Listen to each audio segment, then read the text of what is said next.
Welcome to Tentpoletrauma, the podcast where we look at movies that came with hype and high hopes, but left with crushing disappointment, either critically, at the box office, or both. Freed from the weight of expectations, we seek to examine these underperformers under a new light, parsing through the good, the bad, and everything in between with the hopes of gaining a better understanding as to why they failed to find their audience.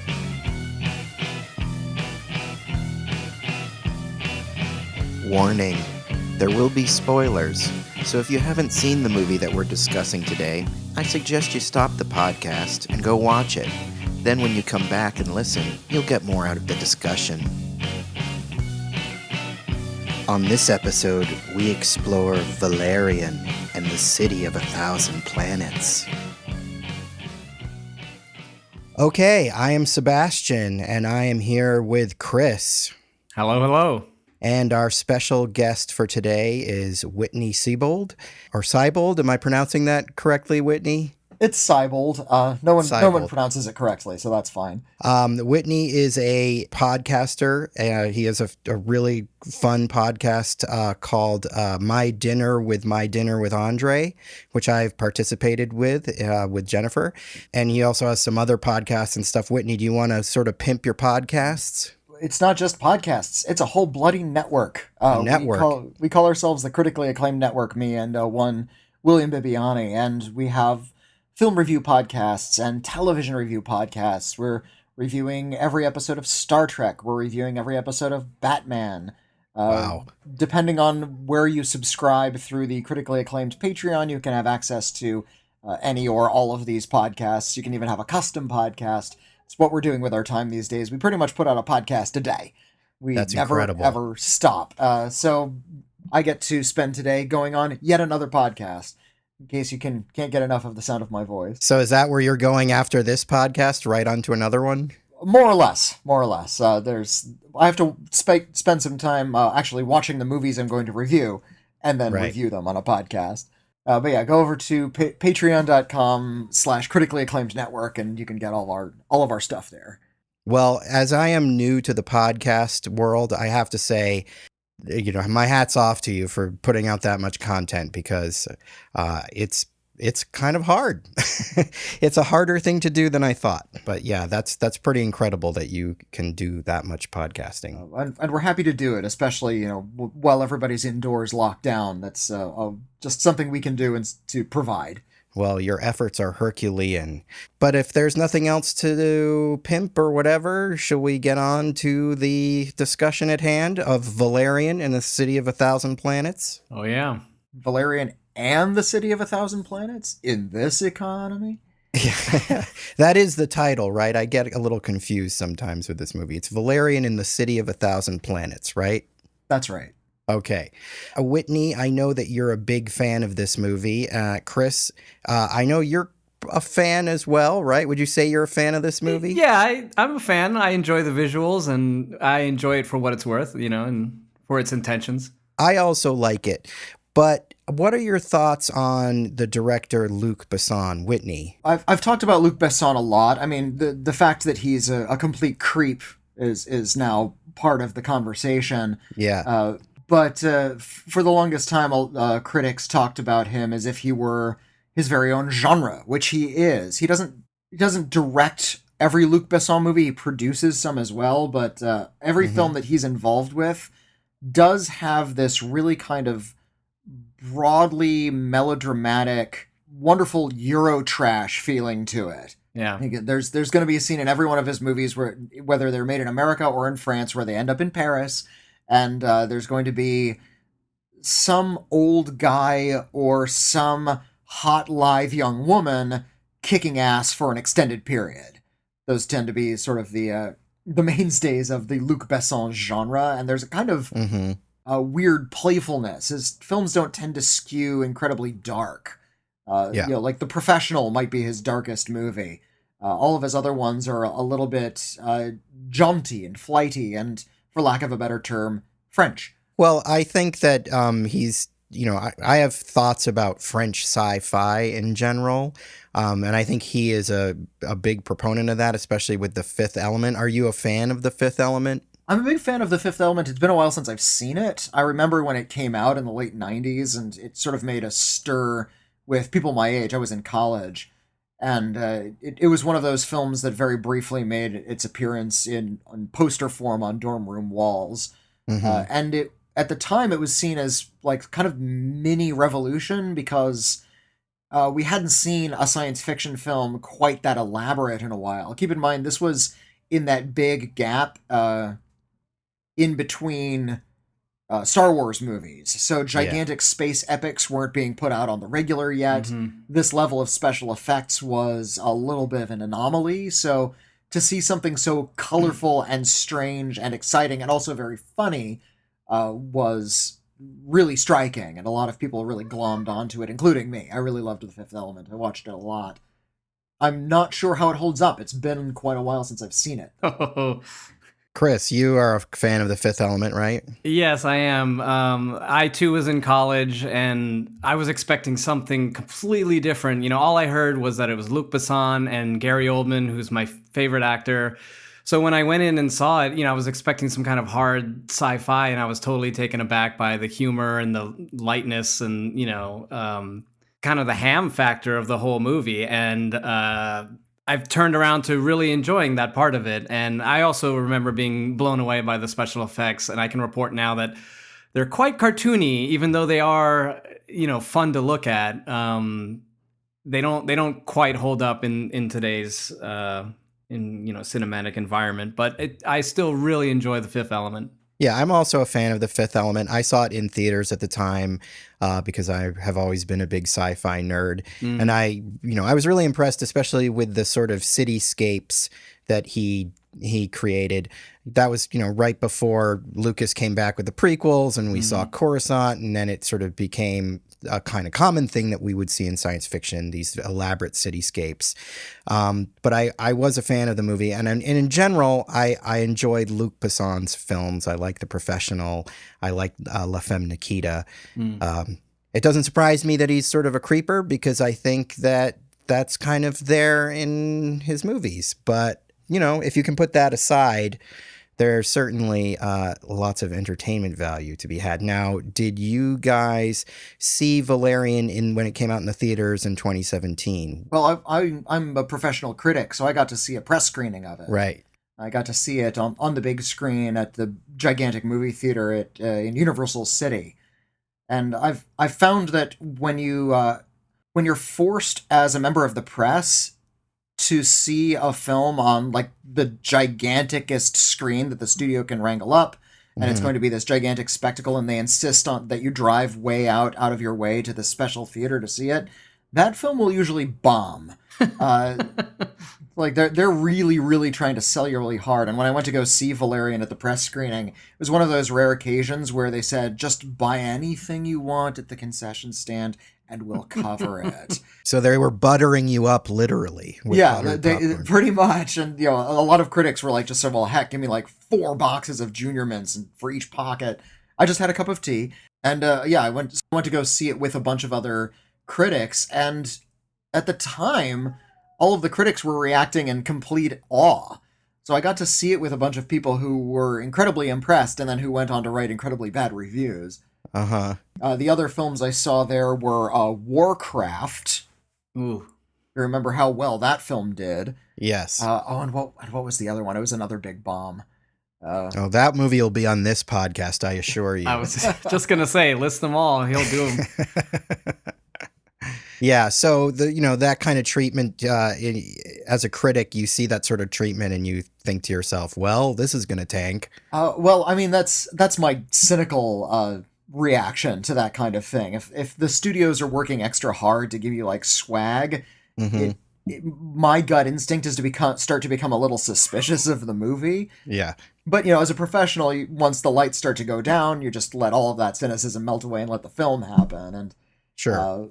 Valerian was impressive. It's like I was suspicious that they're trying to sell us off with candy, but they didn't need to because it's just so visually overwhelming. Was it in 3D? Did they show it to you in 3D? No, we got it in 2D, which I was grateful for. 3D, especially in a big, fast-moving action movie, I find to be a complete distraction. It works best if you're at an amusement park and you're seeing a 20-minute Terminator interquel, but Yeah. it's not going to work for a quick-moving action movie. Just you can't stage a 3D scenario and also have fast edits. They don't understand that. Chris, I know that you and I were sort of excited to see this movie, being big sci-fi geeks, but neither of us ended up seeing it in the theater.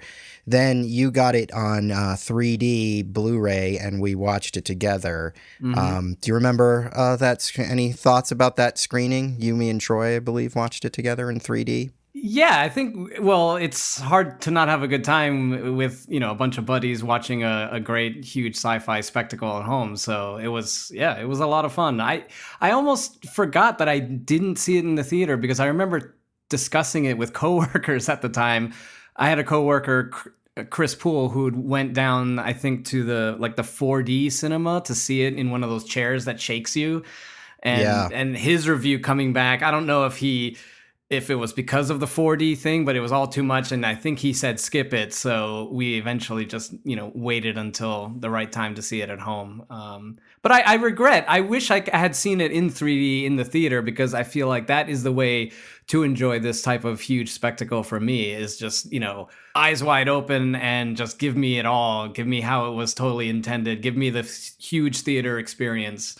I'll save my thoughts for the movie as we go through it, but I don't remember the 3D, even though we saw it in 3D. I don't remember it being bad, and I don't remember it being good. So it's sort of, my impressions of it have completely been washed away in the sands of time. I'm sure it was fine, but it wasn't the kind of 3D experience that I, remembered. Oh, this movie can only be seen in 3D.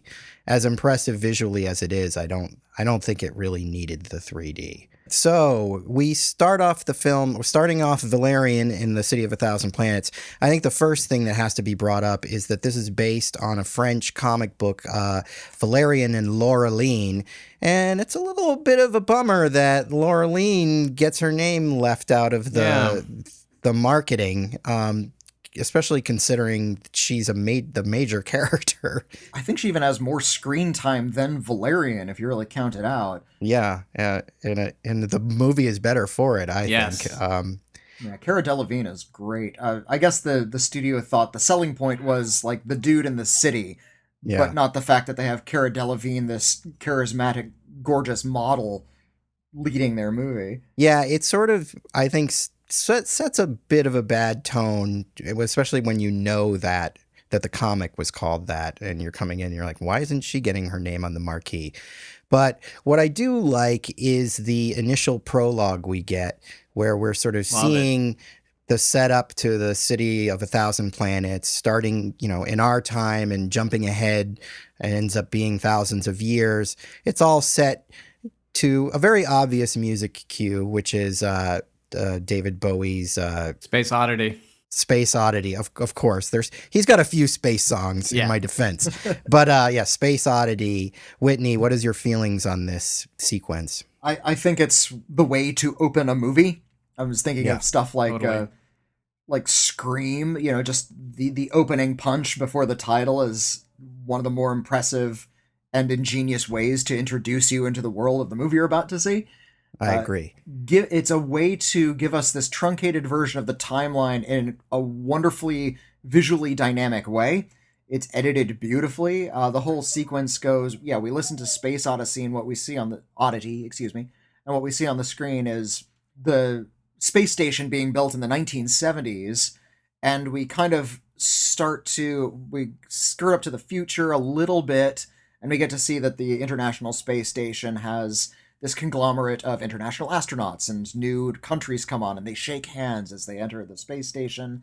As we go further and further into the future, we get to see how big this space station eventually gets. More nations join in, and eventually aliens start arriving at the space station.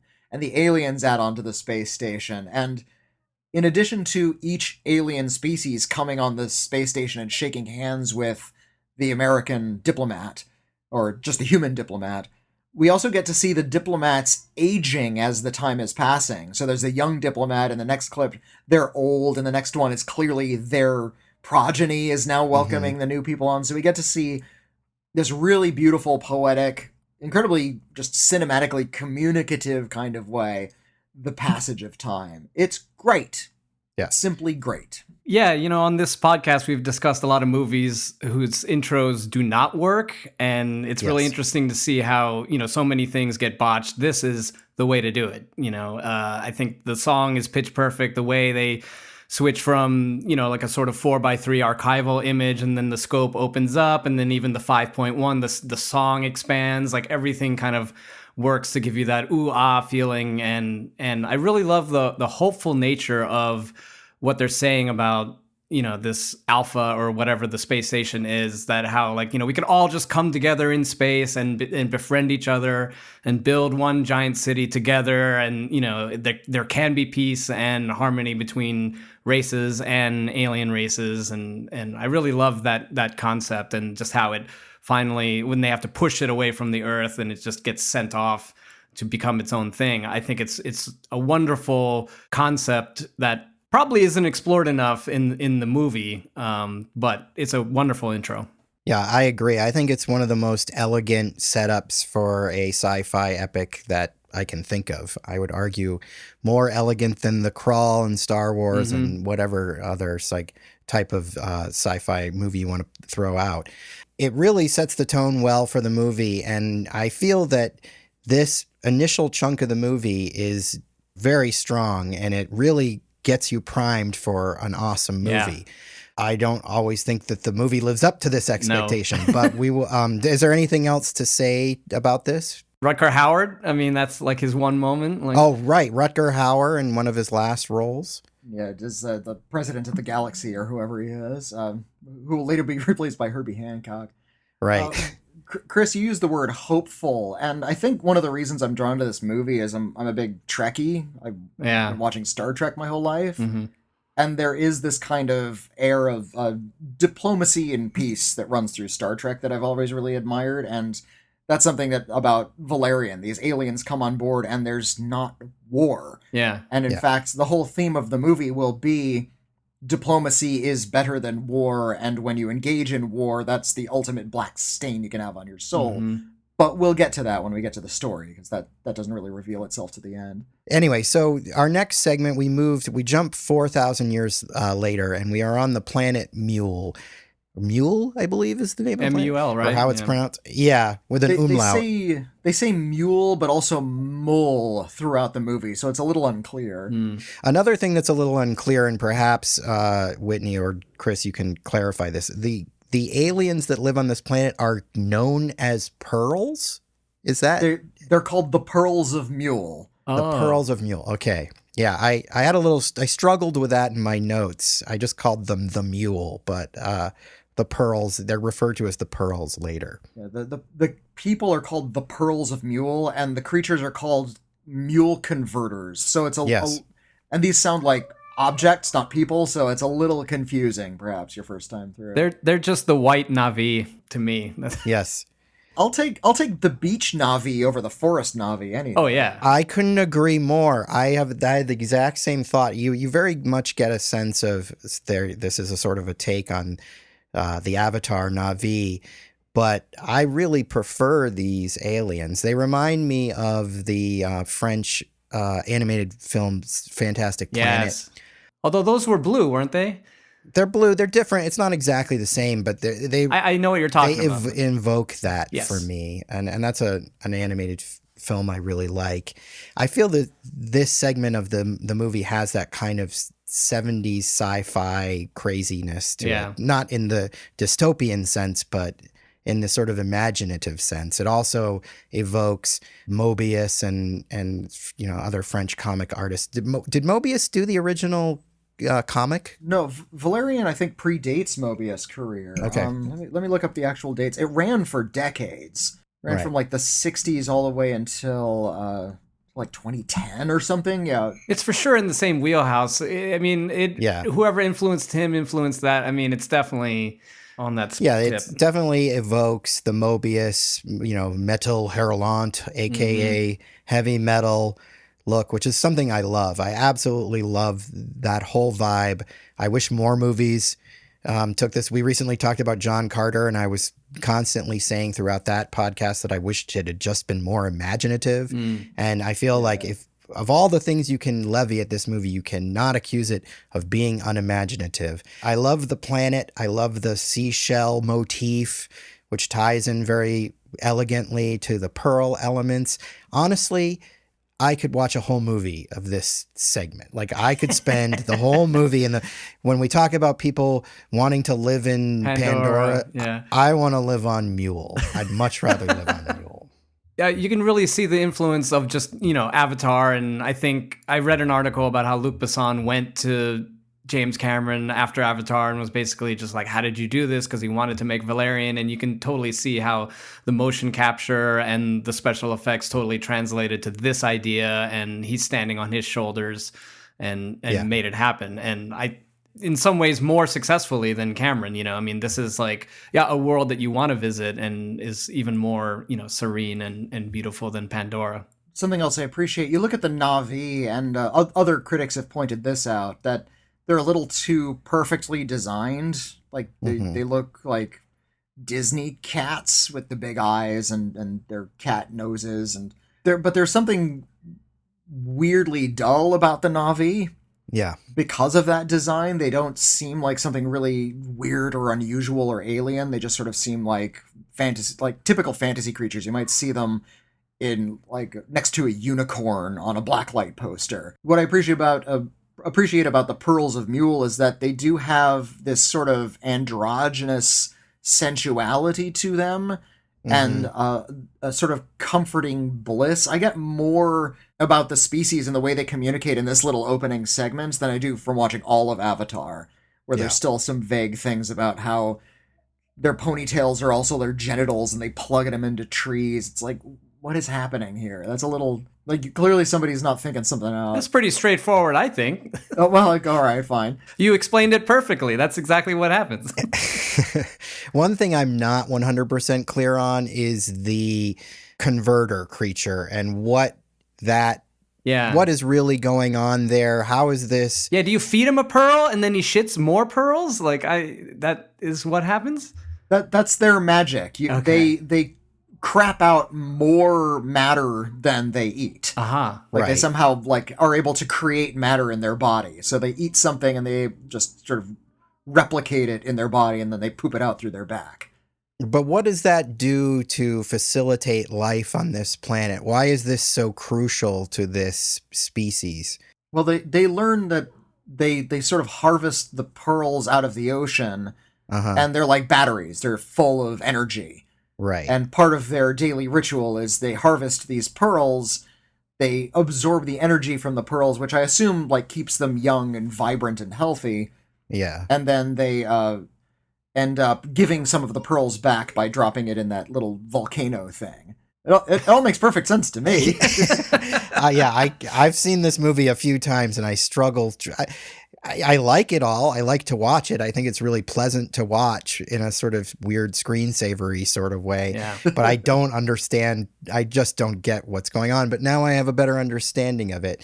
One thing it's also taken me a few viewings to understand is that the characters we're meeting here, there's a daughter and a father and a mother. Yeah. I think when I first saw it, I thought they were either friends or lovers or something. I didn't, because they don't age, which, is a cool thing for an alien, species, but I couldn't figure out what the family dynamics were going on. And the father is voiced by a woman, right? So it's all kind of nebulous. I feel like they're all very androgynous, fluid in their sexuality. Yes, gender fluid for sure. But I mean, the whole sequence is just visually amazing, and the converter's cute too. Yeah. I mean, as far as a little alien MacGuffin goes, it's a fine, cute alien MacGuffin. I think it's really heartrending that we get... It's like that scene in The Fly 2, where Eric Stoltz brings out the kitten and shows it to Daphne Zuniga right before throwing it in his teleporter, and previously we'd seen the teleporter like rip animals apart. So it's like we're about to see these people get ripped to shreds, aren't we? You're introducing these beautiful aliens to us just to kill them. And it's really cruel because right then a ship crashes through the sky. They clearly don't know what's going on, and it destroys the entire planet. And this is the inciting incident for the whole story. A bunch of the family, I guess, of these aliens retreat to a old vessel. Or are they retreating to a ship that's crashed in this battle, right? Yeah. They manage to secure themselves inside, but the daughter, she is sort of trapped outside in a sort of scene that's very similar to the one that we'd see in Godzilla later, where Juliette Binoche is trapped outside the glass from Bryan Cranston. And this big explosion happens and she dies, but her spirit is sort of shot across the galaxy, I guess, right? When she dies, she sends out this big psychic wave, which lasts through, kind of broadcasts throughout the galaxy, looking for a compatible mind. Yes. And we'll learn later that it's also traveling in time. So we'll learn that it could have been coming not only from anywhere, but also any time. It could have been many, many years ago. And the lucky recipient of this is the character of Valerian, as played by Dane DeHaan. Now, if there is a central flaw to this film, its name is DeHaan. Yep. Because here's my problem with the movie, and that is this actor, who is a really good actor. I've enjoyed him in a great many things. I think in the right role, he is very charming and charismatic. I think he makes a great villain. But what I don't think he makes a great is dashing, heroic rogue. Nope. Who's supposed to be some like Han Solo or something. Yeah. He just does not fit this role. Not at all. On the way out of the press screening, that was the first thing we talked about, was how just grievously miscast he was. And we were thinking, if you had any one of the Marvel movies Chris's in that role, you get like right, or Chris Pine. Yes. Like if you have somebody who has a little bit of a twinkle in their eye and does have that roguish jerkwad appeal, then the movie just would have gone all the way. But Dane DeHaan, he's a really quiet, broody actor. Yeah. He's a very good actor, but I'm used to seeing him, like you said, play like villains or heavies. He was in one of the Quibi movies where he played a stalker, and he was perfect for that. Did you ever see the Metallica movie? Oh yeah, I've seen it several times. I'm a Metallica fan. But yeah, Metallica Through the Never is terrific, and not just because of the Metallica music, but all this weird post-apocalypse stuff where Dane DeHaan is fighting a guy on a skateboard. He's good in something like that, where he's in this like nightmare apocalypse world, and he's like fighting out of desperation. And he's handsome enough, because he's a really good-looking guy. Yeah, he's handsome enough to pull off that kind of like flip winking attitude in like certain still shots, but you listen to him speak. Yeah, man. It's like this is the shortest way, but it sure isn't easy. Like, no, you need somebody to deliver that with a little bit of panache. Yeah. And that's something he has none of. He has no elan. A mutual friend of ours, Robert Sylvie, put it this way. He is a ventriloquist dummy being puppeted by Keanu Reeves.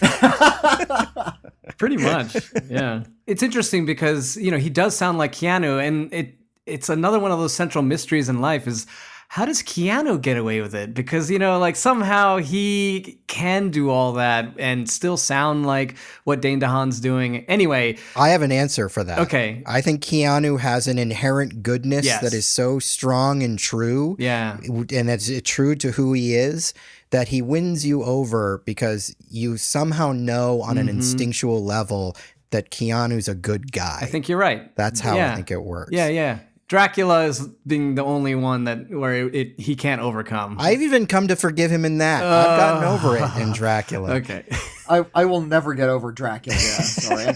And I will never forgive like Much Ado About Nothing, everybody's great in it except Yeah. for Keanu. Oh, he's Yeah. really bad in Yeah. that. I would say that's worse than Dracula. Not to disparage Dane DeHaan as a person. I don't have no idea what he's like. Yeah, he's a great actor. Like, But I don't think he has that innate goodness that just yes. oozes out of him the way that Keanu Watching the does. special features, they mention how basically he was cast against type, and Valerian is this sort of, John Hamm type, roguish, good-looking guy, and they're like, let's just go against type, and I feel like in all the production artwork, it almost looks like they were putting in Leo DiCaprio, and I feel like they were like, well, let's just get poor man's Leo DiCaprio. Yes, but they knew what they were doing. They knew they were taking a risk by casting Dane DeHaan, because he's not what you'd typically think for this type of role, and they gambled, and it doesn't work. And I also think Cara, what's her character's name again? Cara Delevigne or Delevigne. Cara Delevigne. The character seems like as soon as she joins, she's like, well, I'm college educated and I'm blah, blah, blah. And it almost seems like, oh, she's supposed to be the stuffy, uptight one to his roguish. Yeah. And so that wasn't working either, but she does better than Dane DeHaan. So I feel like both of them are a little bit miscast for what the characters are supposed to be. And their rapport just doesn't work at all for me. It's definitely the weakest part of the movie. I like her a lot. I initially was a little so-so on her. I think the problem was that I'd seen Suicide Squad before this, and she is so bad in Suicide Squad. Not because it's her fault, but because it's just a terribly written role and movie. But I sort of had a bad taste in my mouth from that. But I've come to, after watching this movie a few times, I've come to really find her charming. I agree that it's a weird, that dynamic is just a typical dynamic. One person's stuffy, one person's the one that's going to loosen them up. But I think you would have done better to reverse that dynamic, even if it was going against what the comic is, to make him the uptight one and have her be the, for lack of a better term, quirky it girl, like that I think would have worked better. Agreed. But I do agree that their love story is really bad. And making it worse is this, sort of creepy thing where he's just kind of, it's very innocent in a way because he's trying to get her to marry him, but at the same time it just feels creepy. Yeah, honestly, to me, it sounds to me like a Frenchman trying to write American dialogue, and he's like, what would they say in an American movie? They'd say, hey, babe, you got to do this or that, and it doesn't work, and there's not that, edge to it, but I feel like that's what he's trying to go for, and it does not work. Not all couples relate in the same way. I watched this film a couple times, and I realized that the way Valerian and Laureline act toward one another, where they're like kind of on the brink of dating, but they're not. It's not like, this is not Ernst Lubitsch. This is not, a lot of snappy banter and chemistry. It's actually kind of a more antagonistic relationship. Yeah. And it's based on sort of pushing each other around and embarrassing each other. And that's actually something that I've seen in a lot of European movies and a lot of French films. And the way there's this kind of antagonistic element to the romance that I think isn't really reading when you give it to American actors. So I think the actors were the ones who didn't really know what to do with this. I think if their relationship were the same, but they were speaking French, then a lot of their chemistry would be a little bit more palpable. Interesting. In fact, when I rewatched this on the Blu-ray, it doesn't have a French language track, but it does have a Spanish language track. And I tried watching some of the scenes dubbed, and it's kind of astonishing how well they work when you hear it dubbed in another language. That's hilarious. And, it really also points to the fact that Bruce Willis is so perfectly cast in The Fifth Element because he has the swagger. He knows how to take it seriously, but not too serious. I think that's kind of just magical casting in that role. And if they had just nailed it in a similar way here, we could have had something Well, The Fifth Element also has a sort of similarly creepy by American standards, I guess, relationship where, you've got Mila doesn't speak and she's perfect. right, she's this perfect woman who doesn't speak, and he's this rough working class guy, but he immediately falls in love with her, and it's similarly off-putting in some ways, but I think it works better than this love story. Yes. Even with all of that. But I think there's something to that it's a very French thing, and that we probably aren't really getting it the way the French would. But so we get them as our main character, our duo, and we go to the planet Kirin. I believe that's what it's called, Planet Kirin. It's kind of a deserty planet, but with cool multicolored clouds, which I love. And, just little details like that can just go such a long way to creating a really engaging world. Yeah, it looks like a 70s album cover that you'd, smoke a joint to. And Totally. Like something Yes would put out. Exactly. I was just about to make the joke. They're very into Yes on this. I'm very into Yes, and I think all science fiction should just make Yes album covers their production design, and I'd be happy. What we get here is they're going undercover to try to get the converter. Not exactly sure how this is all set up. It kind of rushes by you, but they have to go into this thing called the Big Market, which is a trans-dimensional marketplace. This concept is so good. Yeah. This is such a great setup for a scene. Mm-hmm. There are a lot of fun sci-fi ideas in this movie, but I think this is arguably one of the best ones. For sure. I like there's a little setup where they shoot a tranquilizer remote on an alien character, and then one of the clearly French side characters puts on this screen over his head, and he's, basically piloting this alien through the remote. But yeah, I really enjoy the setup of this scene. What I appreciate I just watched the movie Tenet for the first time a couple days ago before this recording, and that's a movie that has a lot of like weird science fiction ideas that they're not thinking through entirely. The movie's about like traveling forward and backward through time, but at the same rate. So if you start moving backward in time, you're just sort of aging at the same rate. And they don't ever really explain in that movie how the physics work. Like, okay, if you're moving backward in time, does the car you drive also move backward in time? How does driving a backward car work? And I'm just thinking about the mechanics and not really understanding it. That movie literally tells you not to think too much about it, though. Yeah, and then rather frustratingly, the movie says, don't worry about it. Yeah.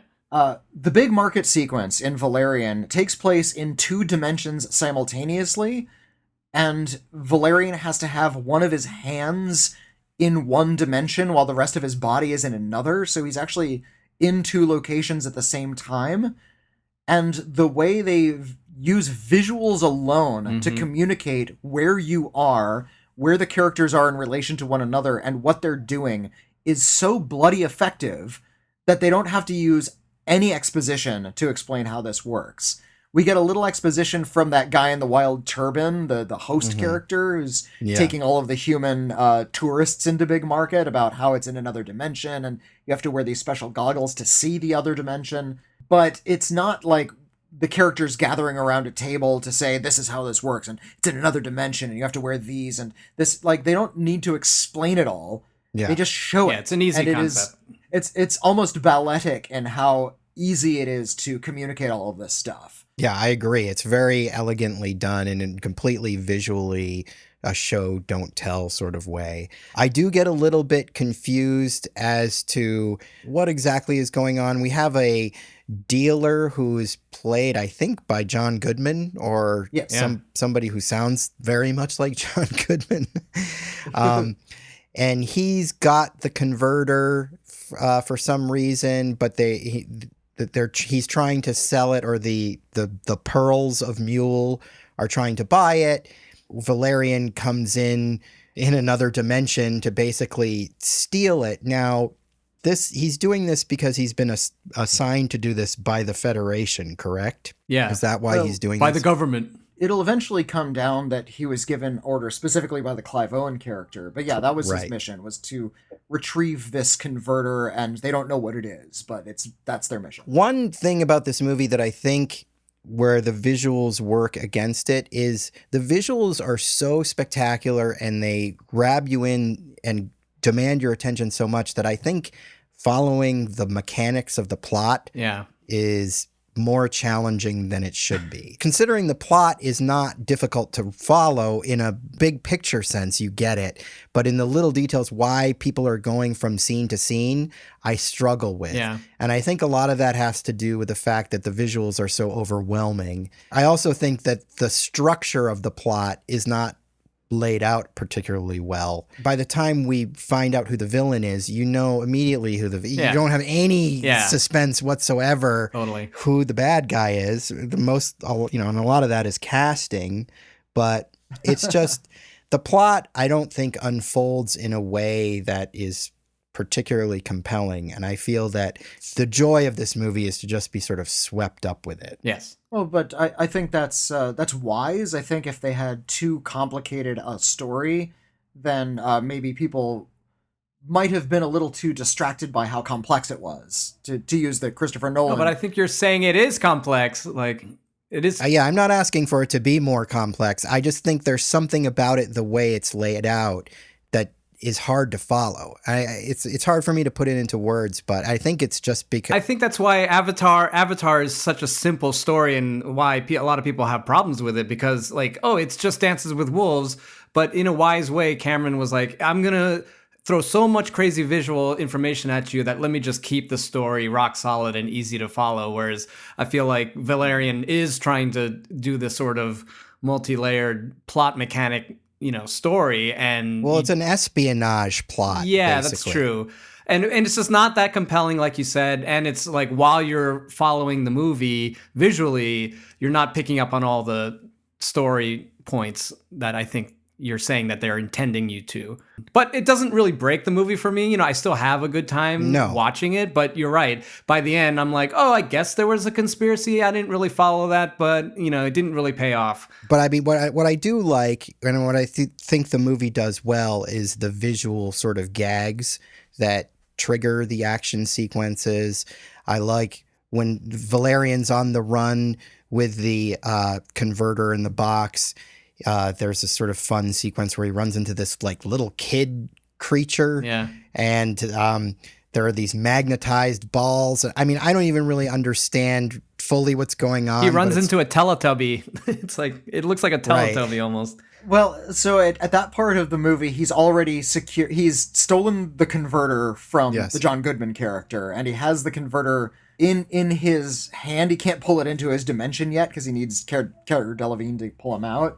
But a guard has spotted him. Yeah. And the guard has this non-lethal weapon that, is like all of these weights that are sort of attracting to themselves to the only part of him that's in that dimension. Yes. And he is able to sort of hack those magnets and throw them back at the guard at some point, like send them back to their source. It's cool. It works on multiple levels because, that makes sense if you're dealing with this multidimensional sort of scenario, and it's visually really imaginative and fun. It's the things like that really work for me, things that I would consider to be gags.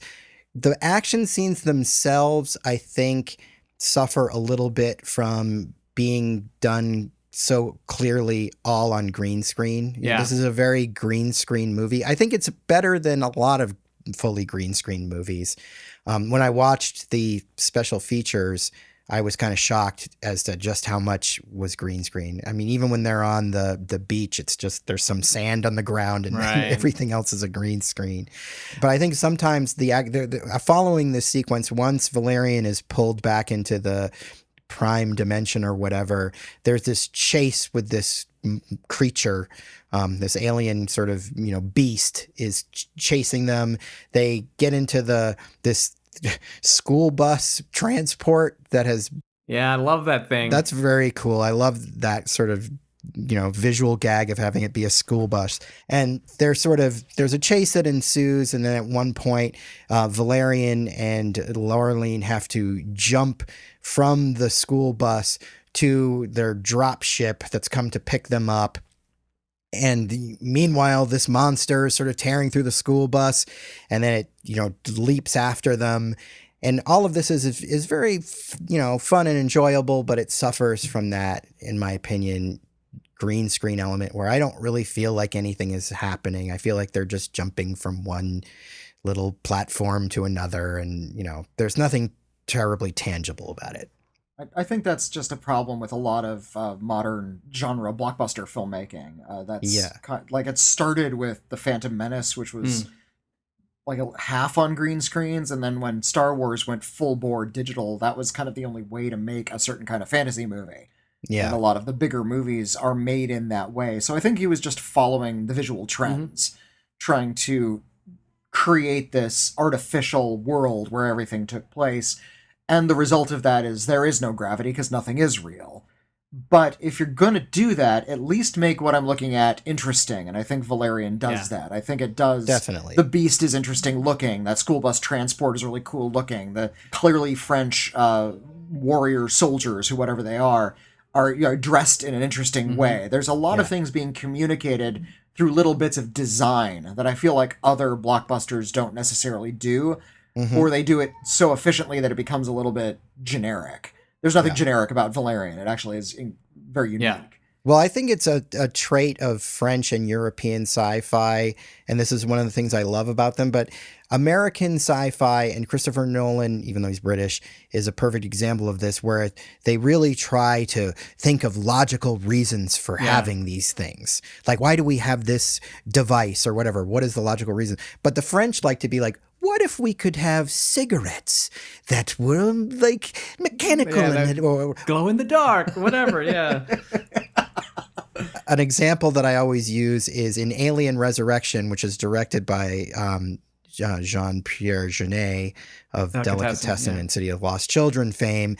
The character played by Dan Hedaya. Like, first of all, you cast Dan Hedaya in your movie as like a general, weird, okay, but he drinks this whiskey that comes in a cube, and the cube falls into the glass, and this little device then melts the cube of whiskey like a crack torch or something. And it's like, that is completely French sci-fi. Yeah. So only the French would come up with this whimsical and silly sci-fi conceit just to have somebody drink a glass of whiskey. Yeah, honestly, I had just recently watched Barbarella, and this has more in common with that than 2001 or Star Wars. I feel like the visuals linked to that, and maybe, Flash Gordon from the 80s. It's all just this, definitely, wild, just make it happen because it looks cool, and I'm all for it. I think that's what Valerian doesn't attempt to be anything else. It just is what it is, and it's like, look, this is going to be a fun, wild, animated ride, and none of it's all going to make sense, but it, like you guys said, it delivers on its promise. So we move on. We get sort of more set up with our Federation characters, which I feel is sort of the least interesting aspect of this movie. There's a character played by Sam Spruell, who's an actor I'm not familiar with. Yeah, and there's a moment where he turns around and we're supposed to be like, ooh, him. Like, isn't that? Yeah. I feel like the movie was almost setting up that like it was going to be somebody super famous. And when he turned around, I was pretty disappointed. I'm like, I don't even know this guy. We basically have two military leaders that we follow. One is Sam Spruell. He ends up being a good guy. And then there is Clive Owen, who is very clearly the villain of the film, and you recognize it right away because he's Clive Owen. There's also Herbie Hancock. Yes. There's also Herbie Hancock, but he's on Earth or something, right? Or I don't know where he is, but he's never there physically. He's always on a screen or something, right? Well, he's there physically in one scene when Rihanna turns into him, but right. But he's the top dog, though, right? Like Herbie Hancock is like emperor or top, like. I took it as he's the president or whatever you want to call it. Then Clive Owen is under him, and then Sam Spruell is under him. Because Clive Owen is commander, Sam Spruell is a general, I believe. So, yeah, I mean, it's nothing that you get the sort of hierarchy of it. But I do feel that this is the least interesting aspect of the movie. I understand the movie needs villains and thematically it all works. I don't really have a problem with it in terms of how it fits into everything. But it's definitely not, whenever we cut to them, I'm sort of, it's when I'm least interested in the movie. Again, but my Star Trek love and heart that they're using the word Federation is a big part of it, which lets me understand it right away. Maybe that's just like Star Trek shorthand. The shorthand of it works. Yeah, totally. It totally works as shorthand. Definitely. So yeah, we understand.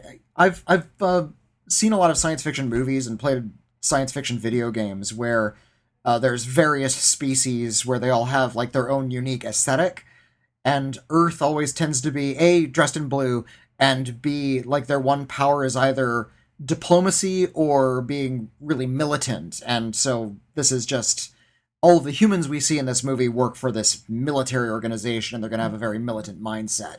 Yeah. It's that, what's the name of the actual trope? Like the planet of hats. So where every species has their own singular personality trait, so you know where you stand. Right. You meet a Klingon, you know how a Klingon is going to act. It's not like, I met a Klingon from this one of 1,000 Klingon countries, and they all behave differently, and they all have their own unique cultures. That's too complicated. You can't write that in science fiction. Yeah. So Valerian skips to the easy thing by having everybody of a single species being interested in one thing. And again, when you have this big sprawling world, that's an easy way to communicate where we are in a story. So like when we see the dog and daggies, we know what they're all up to. When we see the mule, we know what they're all up to. Well, I forgot the name of the species with the widely spaced eyeballs and the feast sequence. We all know that they have like the one thing, and that's all we need. Right. So when we see Clive Owen and these human characters, I kind of appreciate that there's less nuance than there would be otherwise. Because it's such a weird world with so many different species, we need to know where the humans are and how they're going to interact right away. Is Clive Owen the villain? Yes. Because he's Clive Owen. Right. Yeah.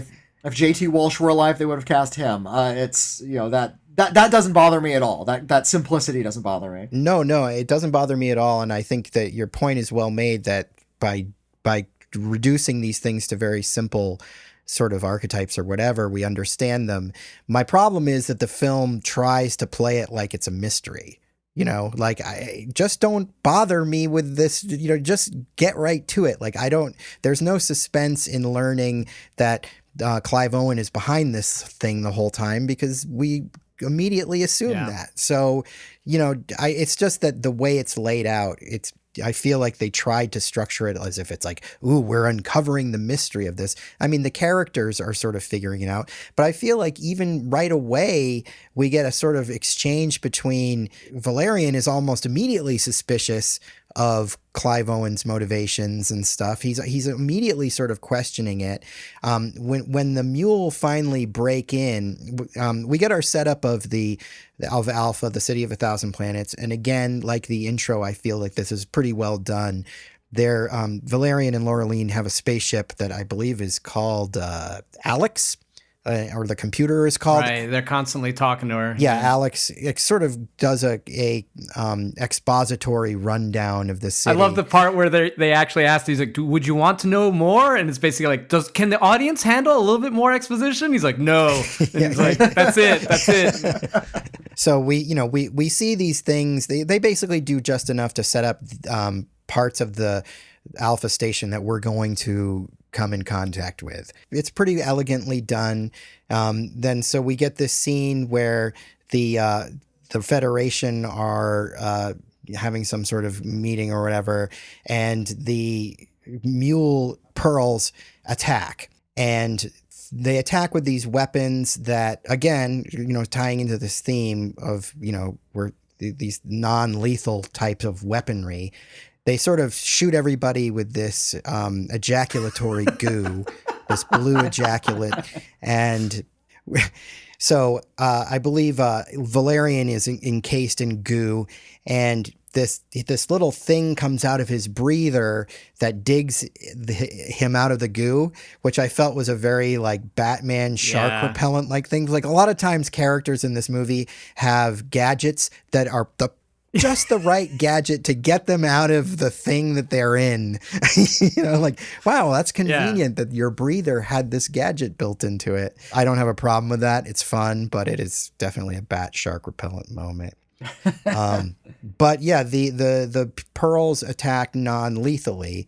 And so, I mean, right away, that's a giveaway that they're not the villains. So I wonder who the villains are. Yeah, the plot is set up so hard that I was waiting for, a turn for Clive Owen to be the good guy, because I'm like, they're broadcasting it so hard that like that can't just be it. And I was almost disappointed by the end that there wasn't another like twist to the whole thing, because you're following the expectations and then it just goes exactly where you think it's going.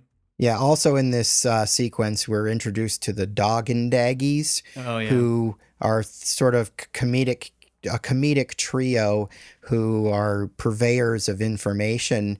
Now, the question I raise to you are they anti-Semitic? Are these anti-Semitic caricatures? I mean, they're no more or less anti-Semitic than the Ferengi on Star Trek. Right. I'm making a lot of Star Trek comparisons just because this reminds me of Star Trek in a lot of ways. The way they're actually thinking out the mechanics of the world they live in is a very Star Trek thing. Yeah. Like in Star Wars, we don't know how a spaceship runs. We never see the engine. We don't care. Just things to get you to the next planet.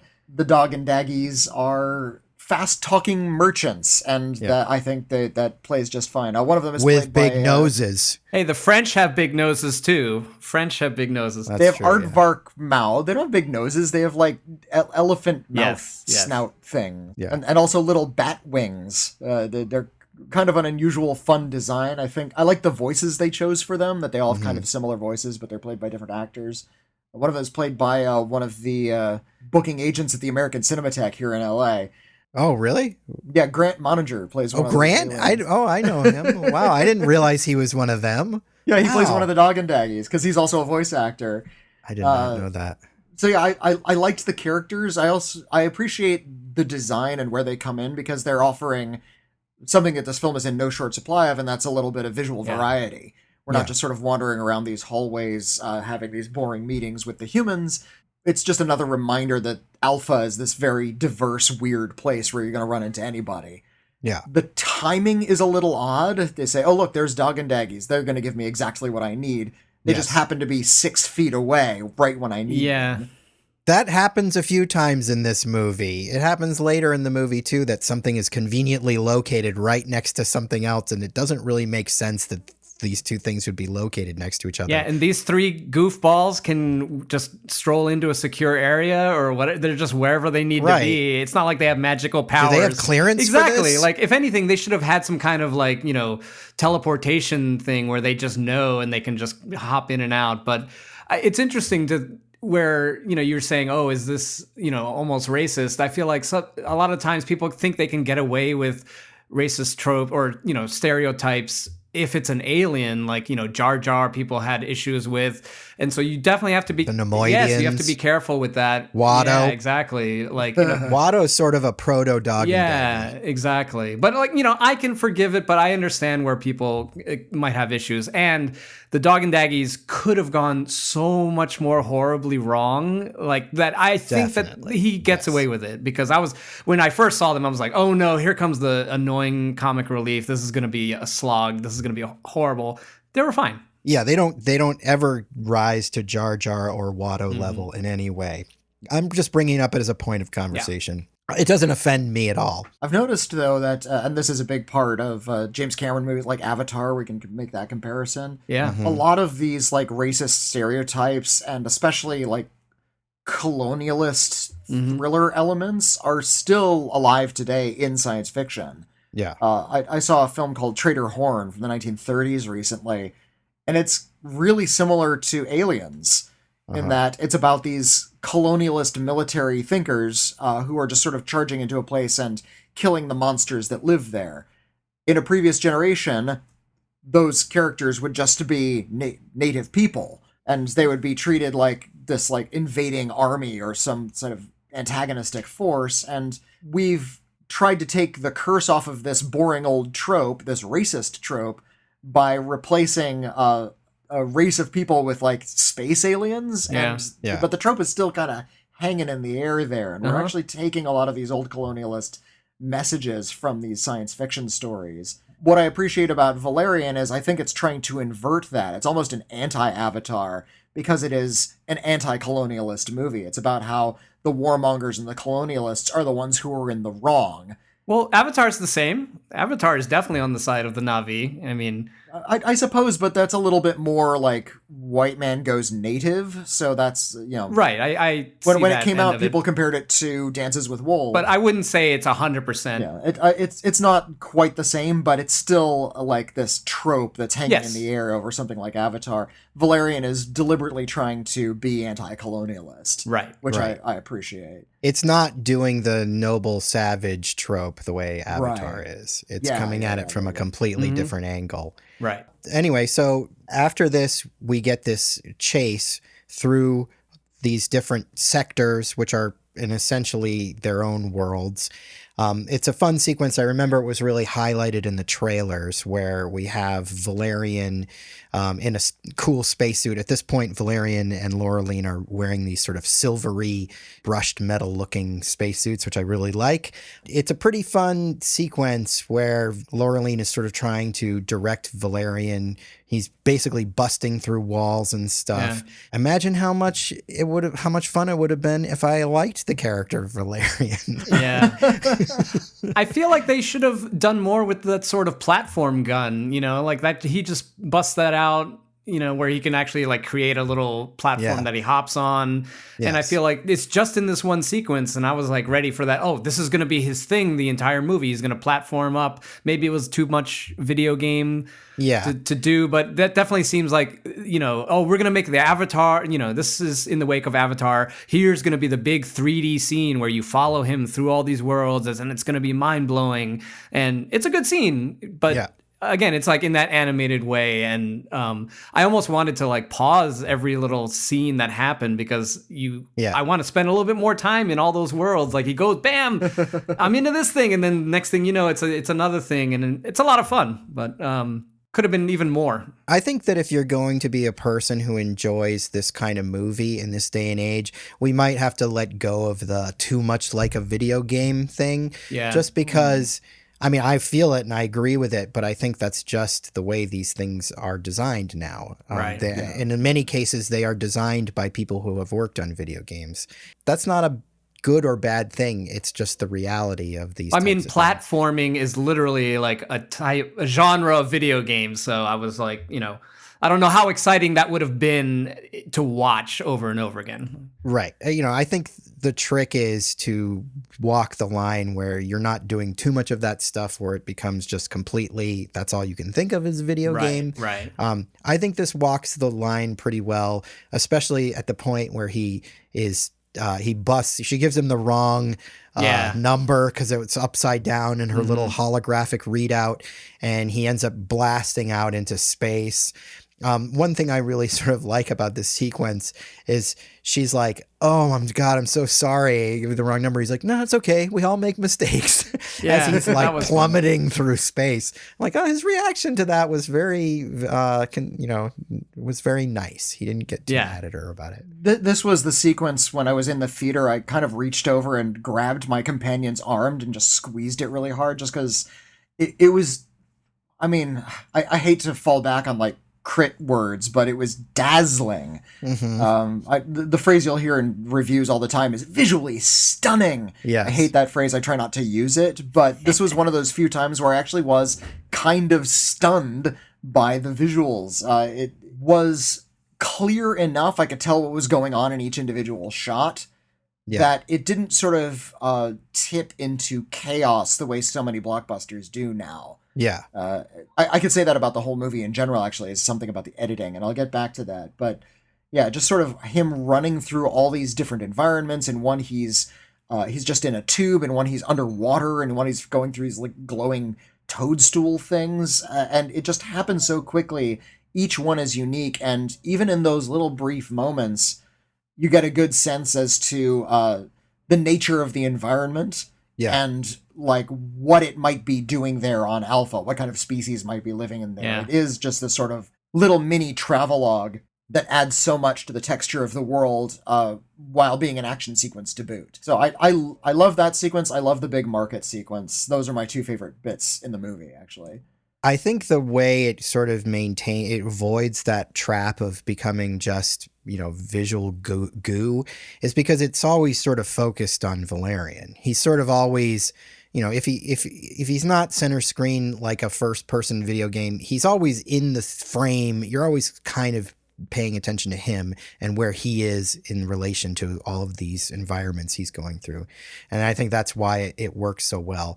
There's two really good sequences here that are sandwiching a not so great sequence. And the not so great sequence, I feel, is the spaceship chase.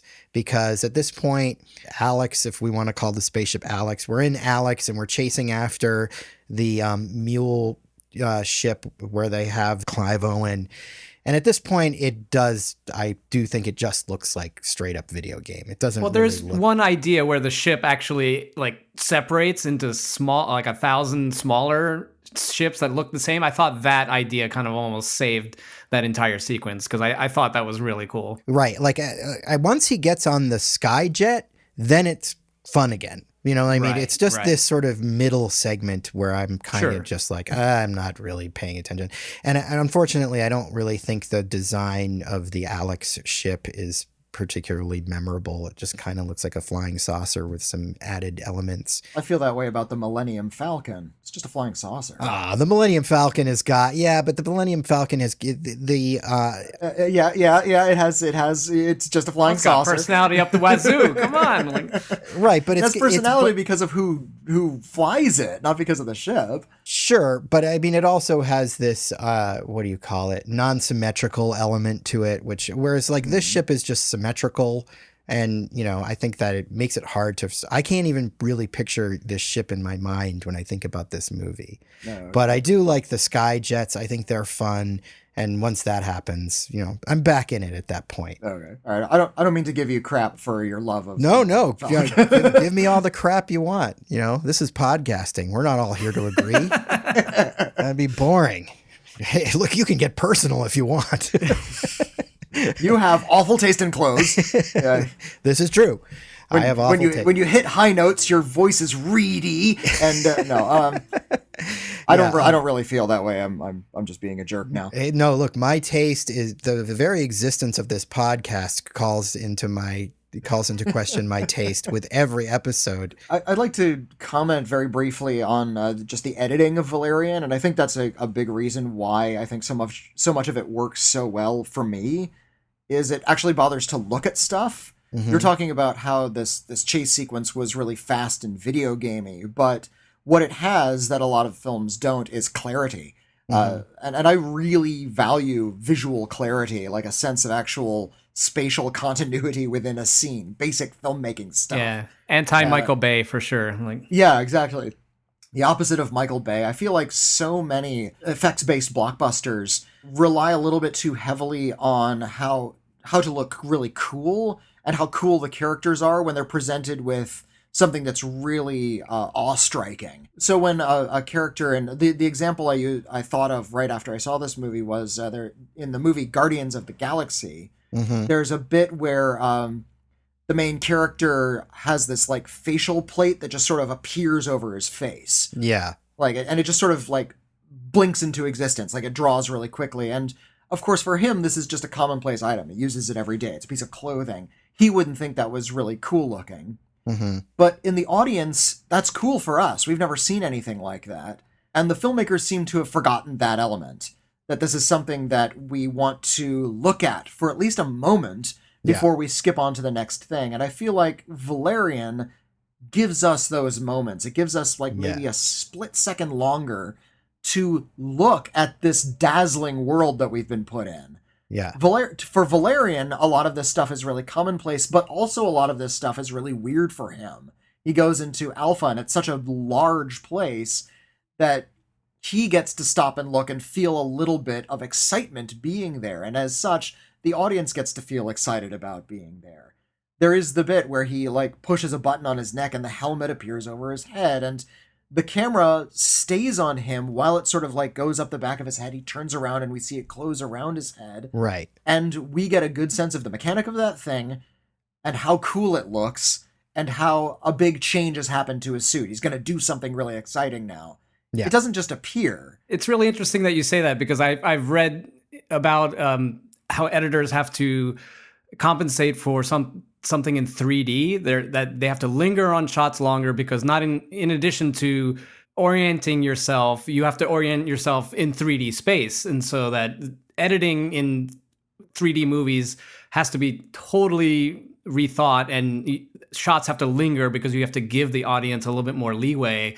And I'm curious if they knew that going forward, because I think this was still when 3D was big, and this was going to be like, post Avatar. Yeah, it was definitely sold as a 3D experience. Yeah, so sure. I wonder if that little, you were just saying how like every shot is like lingered a little bit longer. I wonder if that was also an influence on their decision to let it linger. I sure hope so, because it even if it's not in 3D, that's very, very slightly slowed pace, like they're going at like 94% ordinary speed, gives me, a middle-aged man, maybe I'm just slowing down, at least enough time to take in the information that they're dumping on me.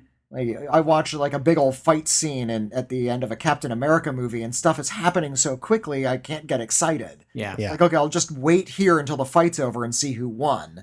Right. And then of course the fight lasts for 30 minutes. So I'm just sitting there waiting for the fight to be over so I can see who wins. I love that. Not really concerned with the actual like strikes and changing of hands of power throughout the fight scene. Valerian encourages me not to tune out. It encourages me to keep on watching and see whatever the next exciting visual thing is going to be. And the next exciting visual thing we get is basically this character named Bob the Fisherman or something. A very strange, weird, yeah. Very French, kooky French character. Wasn't there a Primus song about that guy? Yeah, yes. Bob the Fisherman, basically Laureline has to go hunting for Valerian now. This movie operates, there's sort of two sequences where she's got to go rescue Valerian, and then later he's got to rescue her. So it's evenly weighted in that way, which is kind of nice. So she's got to go find Valerian, and she's got to do it. What she has to do is go underwater in Bob the Fisherman's submarine and retrieve a magical jellyfish. And I'm saying this with sarcasm in my voice, but I love this idea. Yeah. Like, I actually think this is awesome. She's got to retrieve this magic psychic jellyfish that lives underwater, and then she's got to wear it so that she can figure out how he is. I don't understand how this works, because I don't know how the jellyfish knows where he is.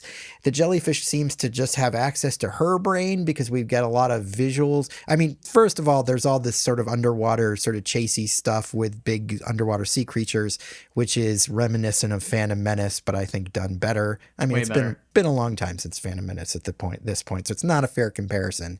But I do like this stuff better. But yeah, I'm not exactly sure why the jellyfish knows where Valerian is. They explain that the jellyfish is like psychic, like it's a psychic creature. Right. That can kind of reach its mind out into this vast space of alpha and figure stuff out.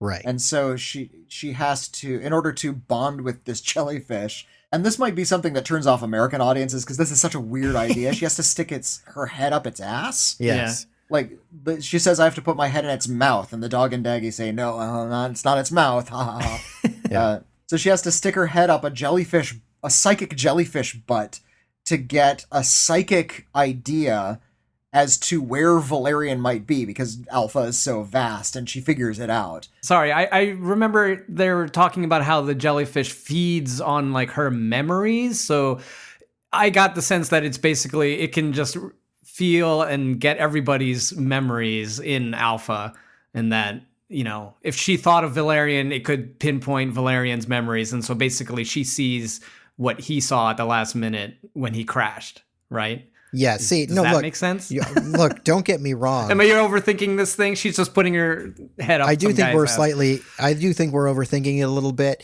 but look, I get the concept that this is a psychic jellyfish that can find out the answer to this question, but it's strange in that when she puts it on, it doesn't communicate to us that this thing is understanding everything that's going on. It's just giving us flashes of her memories. They told her to think of Valerian in order for it to find him. So I think that's what was happening. And then the stakes of, keep it on for only 1 minute. It was a cool sequence, though. I love it. I actually love it. It's just... I would stick my head up a jellyfish's ass after seeing that. It looked cool. There are a whole host of sea creatures that I would gladly put my head in to gain psychic powers. Well, it's a fun sequence, and I also appreciate that Laureline is the one who gets to do it by herself. We get a sense through these sort of paired rescue missions that they are equals. They're both equally resourceful, and I'm frustrated that she doesn't have the same rank that he does, that she's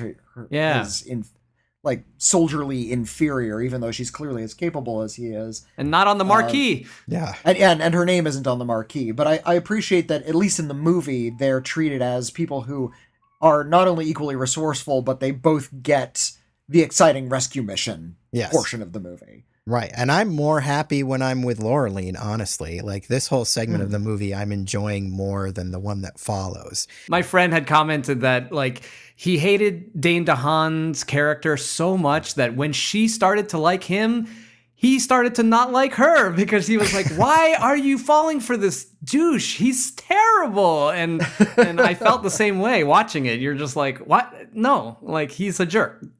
You're better than that. He's not actually a jerk to her. He's just, there's something off-putting. He's lame. But anyway, she catches up with him in this sort of purpley, glittery chasm, which I really think is visually cool. And there are these butterfly creatures that are sort of floating in the air. And he's, not paying full attention to her, and he tells her not to interact with the butterflies. But they're so pretty that she does. And these butterflies turn out to actually be lures, fishing lures, that are being thrown out by these cannibal aliens that we'll come to know better later. And this is how Laureline is now abducted, and now we're into the Valerian needing to rescue Laureline segment. And the cannibal aliens live in a really protected part of Alpha. They live in this cave. And this is another example of a little bit too convenient placing, but it turns out the thing that Valerian needs to infiltrate happens to have a literal doorway right next to the doorway of their protected area. So he goes to what is essentially the red light district and tries to find a shape-shifting alien, which I guess are really popular in the red light district. Yes. And this is where we get to meet Bubble. Right. I do have to question the city planners of of Alpha that they would put the red light district right next to the cannibal district. Don't wander into the wrong door. That seems like poor city planning. But yes, so exactly. We go to this conveniently located red light district, which is, fun and very French. This is something we see a lot in sci-fi, so I'm not going to give the movie too much credit here for originality. This is kind of something that shows up in almost every sci-fi movie these days, I feel like. But it's done well, it's fun, it's colorful, and we meet Ethan Hawke's character, and Ethan Hawke is turned up the ham higher than I've ever seen him turn up the ham. I mean, this is the hammiest Hawke we've ever gotten. I think he's doing a Bono impression, and Bono, when he's drunk and during the Pop Mart tour where he just lost his mind, I feel like that's what he's doing. I didn't think of that, but you're right. He's got the cowboy hat and the glasses, and I mean, he's super fun to watch. I'm a fan of Ethan Hawke in general. This does seem a little out of his wheelhouse, maybe, but he's having a good time, so I'm having a good time. So yeah, we go into his club, the unimaginatively named Glam Club, where I guess we get our Glamopod, as played by Rihanna. We meet her in this dance sequence in which she is dancing in a murderer's row of sexy outfits. We get the sexy nurse, we get the sexy schoolgirl, we get the sexy French maid, French maid, and they are very sexy outfits. Rihanna is a very sexy woman. the dance, she's, doing a sort of strip club's pole dance, and it's all good. It's all sexy. As far as sex appeal goes, she's delivering. As far as acting goes, once the dance stops, You know what? It's just another surreal element in this movie that we're in this bizarre world, and all of a sudden we have a pop star playing one of the roles. Yeah. It wouldn't have been any weirder if that had actually been Bono playing the Ethan Hawke role. And that she's not really acting very well is weirdly in keeping with like Dane DeHaan's bonkers performance. And in a weird way, I think they play off of each other kind of well. I think Dane DeHaan has more chemistry with Rihanna than he does with Cara Delevigne. I think because he's not trying to get into her pants, like I feel like he's actually wants something from her, so he's relating to her in a different way. Whereas the rapport with Cara doesn't work, but it didn't bother me. Like, it was Rihanna. I don't care. By this point in the movie, my brain is scrambled and adjusted to what Luc Besson wants, and so I'm in. And also, it's when he's talking to Rihanna that he finally gets to start like confiding in her as to like his true feelings about Laureline, and we actually get to see that he has decent thoughts in his head, which we haven't really seen explicitly expressed until this point. Yeah, character-wise, I think for him it works well. I find her acting to be subpar. Yes. And especially later on, we get this scene where we're supposed to be like crying, weeping, because this character we've just been introduced to dies a few scenes later really pointlessly. Yeah. And her acting in that scene is ruinous to the scene. I don't think she's ruining the movie here. I think she's not pulling it off really, but she's fine. It's like you said, Chris, it's Rihanna. We're getting a pop star here. I've seen pop stars acquit themselves better in movies. I've seen them acquit themselves worse in movies. I guess she's about average for a pop star. I'm not crazy about Bubble in CG form. And I think that her acting even gets worse. Once she's doing voiceover, you can feel the recording booth that she's in. I can tell what kinds of headphones she's wearing. Right. I just picture her being like, all right, 3 days on set was enough. Can I just do the rest in ADR? And she just takes off and then phones it in on her iPhone or in her home studio.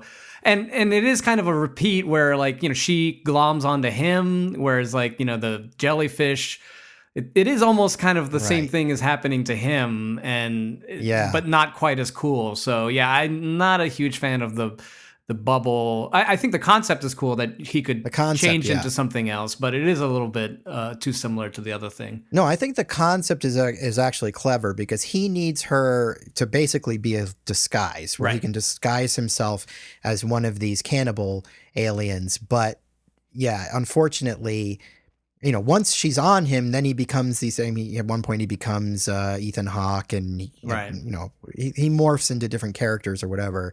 Once that happens, it's fine. And I think it's a totally okay concept. It's just the CG character of her is not very good, in my opinion. And it's too bad because she's such a crucial character. And very similar to the jellyfish. It's like a see-through blue. And so I'm like, why gelatinous thing. Yeah, why not change it completely so that it's more different? Anyway.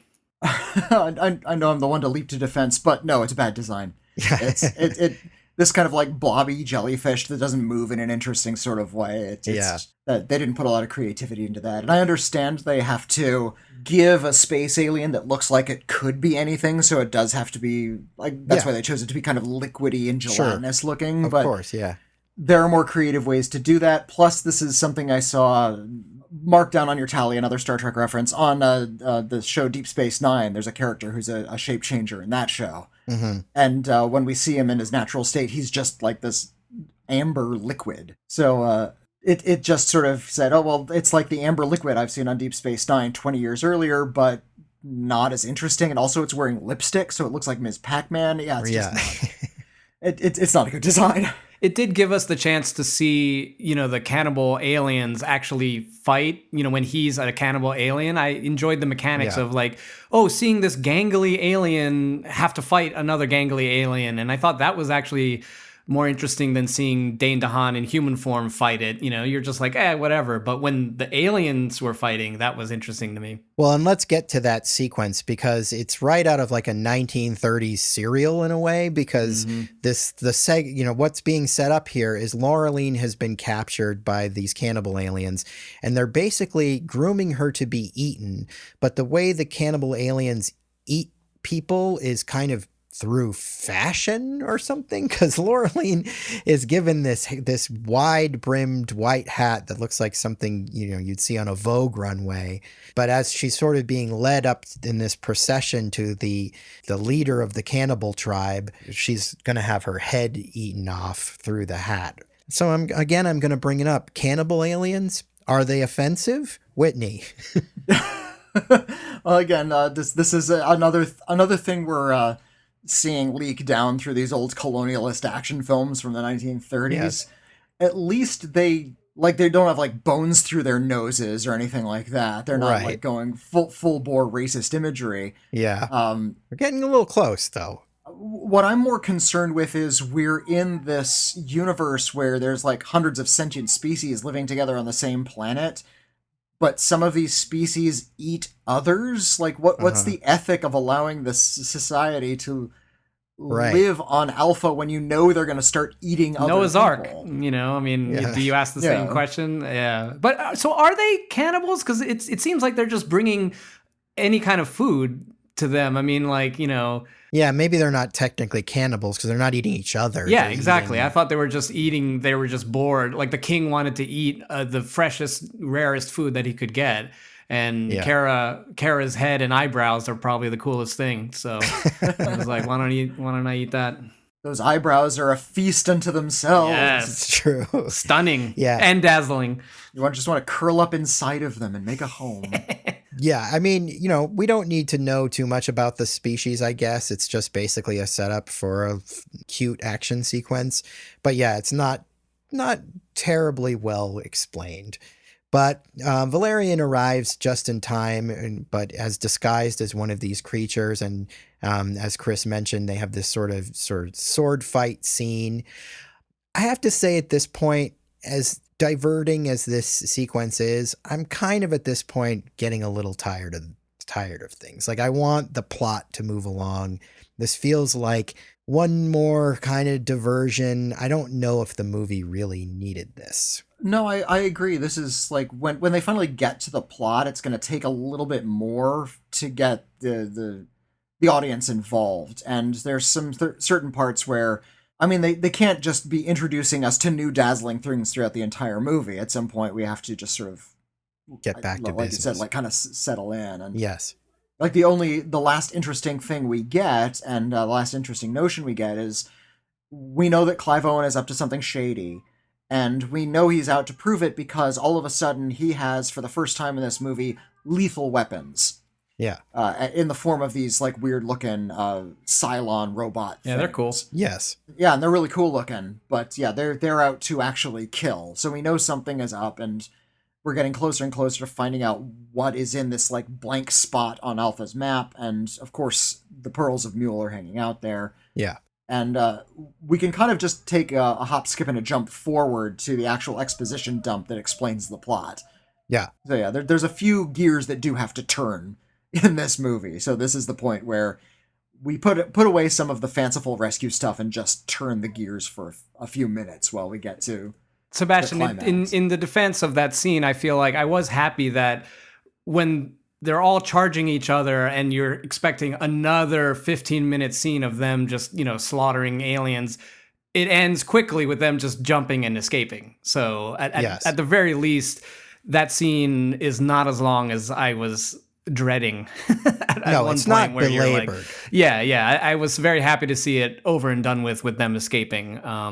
But yeah, these movies just tend to wear down on you. And if it's like, it's the problem with one-upping, you know, every single thing, you're like, well, all right, I've seen enough aliens doing this. And, you know, you kind of get spoiled in the sense that it's like Fast and Furious. If they're not, you know, being chased by a submarine through the Antarctica, then like I'm bored, you know, and it's its own worst enemy in that sense. This movie is 2 hours and 14 minutes long with credits, and I think you could have trimmed 10 minutes out of it here, is basically what I'm saying. Sure. I just feel it slowing down. Mm-hmm. But we do lead up to the climax. Before that, we get Bubble dying. I'm not exactly sure.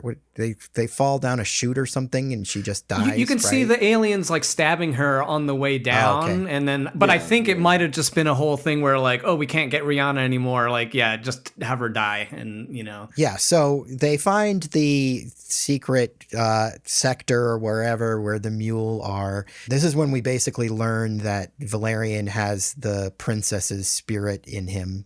And, her emperor father is there, and he explains about the peaceful mule. And we get the details on the apocalypse in the beginning, that it was this battle that was going on above the planet. And the person in charge of the battle was, you'll never guess, Clive Owen. No, not some new character of the 5 that we've been introduced to. Yes, it's Clive Owen.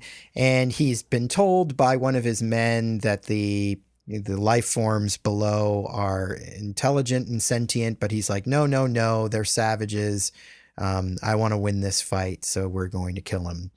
It's actually pretty impactful in an emotional sense. It's definitely not a twist, but you do feel a sense of indignation, which is, at least effective. And it's all about the economy as opposed to even anything else. And so I feel like that was they were trying to bring it all home to current events.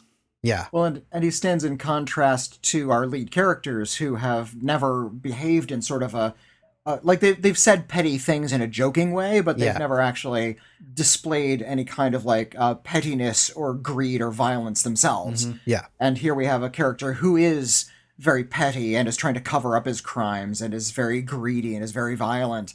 Yeah. And so we get to see it all kind of encapsulated. It's a simple kind of Saturday morning cartoon message. Right. Being violent and greedy is bad. Yeah. But that's not a message we get from a lot of action movies. Action movies tend to show heroes and villains committing the same kind of violence. Yeah. They're just one happens to be dressed in the right uniform, and the morals get a little bit tricky when you see good guys and bad guys committing the same amount of murders. Valerian and Laureline don't do that. They actually have an ethic. They have an ethos, and I appreciate that about Valerian. For sure. Like I said, it's very simple. It's nothing terribly nuanced, but at least it's there. Yeah, and I mean, you get that sense from the characters the whole time, like you're saying, that they're never complete. Even though they're ostensibly working for this federation, they're not really, going to fall in lockstep with everything that that their superiors want. And, we always like those types of characters. We don't want to see bureaucrats following orders. We want to see, people who have a bit of a rebelliousness to them, but are on the side of good. So yeah, and then we sort of learn how the Pearls of Mule survived. They survived by, getting in that spaceship or whatever, and when their planet was destroyed, they just miraculously didn't die. They were floating off in space, and they sort of learned all about the universe. And I don't know if I needed this. I could have just jumped to the conclusion that they were advanced beings. And it raises more questions than answers. You're like, wait. Right. It's one of those things where it's like, I don't mind that it's there and it's kind of a nice little sequence, but it's, I didn't need to know how they got here, really. I could have, they got there. Right. All sorts of people ended up there. They could have ended up there, but, we learned that Clive Owen learned of their existence and was trying to get the converter and to cover it all up. It's all a big cover up, basically. There's this sort of, I guess, thematically on point but clunky exchange between Valerian and Laureline where, she's like, well, you had this woman inside you the whole time. It's there to set up that, she can't love him because he won't trust her. There's this theme of trust that's, I guess, at the center of their will they, won't they love.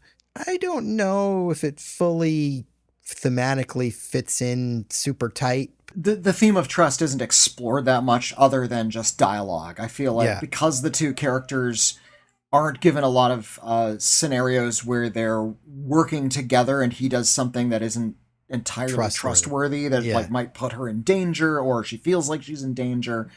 They actually work separately a lot, and they actually work really well as a team when they work together. So I don't know where this "I can't trust you" thing comes in, except from a brief moment at the beginning where it turns out he's had sex with a lot of different women. Right. And the circumstances under which he had all these affairs is never really made clear, just that he's done it a lot. Right. He keeps referring to his playlist, which is his, little black book of names or whatever. His sci-fi black book. Yeah. That she has access to, by the way. I'm not exactly sure why Alex is keeping track of all of his conquests. Right. Yeah, I know. Alex, get rid of those. Delete history. Delete history.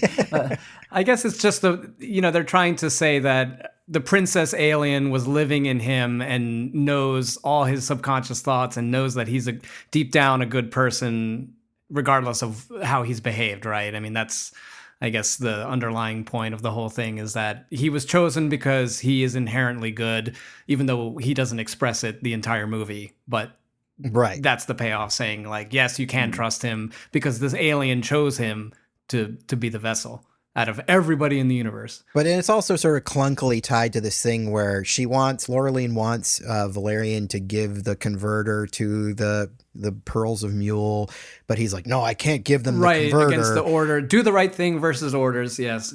It's just kind of all this stuff is kind of crammed in this one scene, and I don't feel it's particularly elegant. It's not elegant. I do appreciate that they gave us the information as to how the Pearls of Mule made their way to Alpha, because it would have felt a little jarring otherwise.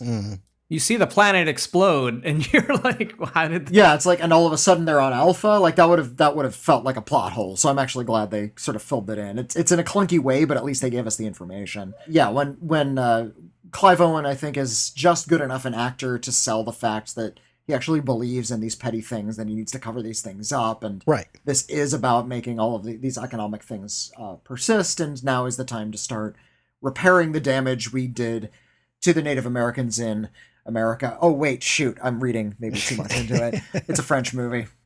No, it's another sort of like reparations for colonialism sort of thing. And I think Valerian and Laureline are doing the right thing, even though the actual plotting of it is handled a little bit clunkily, and weirdly it becomes incredibly schmaltzy in this last moment as well, where they start talking about how we need to be full of love and compassion, when before it was this kind of rollicking adventure where we're sticking our heads inside jellyfish butts. Yeah. It's like there was none of this sentimentality before. There was none of this like grand romantic stickiness as part of Valerian. It all just sort of like dumps right here at the end. Yeah. And that's when Laureline decides that she actually is kind of in love with Valerian. Yeah. I think that might be sort of a European thing. I think European artists operate under this notion that, we are these beings of, deep passions and emotions, and if that's underneath the surface at all times, and even when we're doing other things, that's really what's going on. Yeah. Whereas Americans, I feel like we really need to have that hammered home that we care about things. Yeah. Oh, good point. Yeah. We're more stoic. Like, we don't care about emotions. Yeah. Our culture is built more around, conquering and conflict than it is around caring, which, to our detriment. That may go to why this didn't read with American audiences so much. Right. That ultimately it is about non-lethal weapons. It's about diplomacy. It's about these beings shaking hands and living together. It's about repairing the damage you do. It's not about, the fact that Dane DeHaan isn't like a charismatic hero, but also he's not a hero willing to do violence, is a big reason why this might have felt a little toothless. Right. You look at any of like the Marvel superheroes, they do all kinds of damage. Yeah. They're never seen like explicitly murdering people, but that's, They do so much damage that they have to make movies about the damage that they do. Exactly. I think there's even a TV series in production called Damage Control about the damage superheroes do. Yeah. And they are seen like wiping out fields of soldiers, just, they're either monsters or robots. So it's okay when they're monsters and robots. I just think, like you were saying, all these plot mechanics don't pay off because we know who the villain is, and what they needed was a scene, like the multi-dimensional scene. If they had put that at the end and wowed us with a great action conclusion, maybe all this would have paid off and seemed worth it. But honestly, like this last whole bit is super anticlimactic for me. I mean, like the Yeah. last fight is nothing. They're just like, like Valerian There's does a nothing few to even things. really discuss. Yeah, they fight the evil robots, which are cool design, but there's zero ideas. They're totally out of gas for me as far as like the action climax.